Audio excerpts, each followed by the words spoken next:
അതാ നമ്മുടെ മുളകൊക്കെ മഴ പെയ്ത് ഉഷാറായിട്ടുണ്ട്. എന്നാലും ഇത് മൾട്ടിപ്പിൾ ആയിട്ടില്ല അല്ലേ? ഇത് പട്ട കൊണ്ട് വീണത് മാത്രം ഇങ്ങനെയുണ്ട്. വിളവ് കൂടുതൽ കിട്ടാൻ വേണ്ടിയിട്ട് തല കട്ടിയും ഇത്തിരി വിഷമൊക്കെ ഉണ്ട് എന്ന് വെച്ചാലും ഇതൊരു നല്ല കാര്യത്തിന് വേണ്ടിയിട്ടാട്ടോ. അപ്പം നമുക്കിത് ഇവിടെ തന്നെ ഒന്ന് കുത്തി കൊടുക്കുകയും കൂടെ ചെയ്യാം. ഭാഗ്യം ഉണ്ടെങ്കിൽ പിടിക്കും.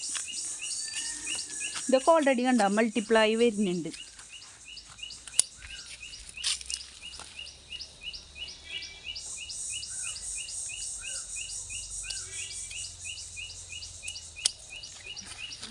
വിഷമത്തോടെയാണ് എൻ്റെ കട്ടിങ്. പക്ഷേ എന്താണ്, നമ്മളിത് ചെയ്തേ പറ്റുള്ളൂ. നമ്മൾ അവരുടെ ഫാമിലി ഇതാക്കാണ് അല്ലേ? ഫാമിലി അല്ല, നല്ല വിളവ് കിട്ടാനേ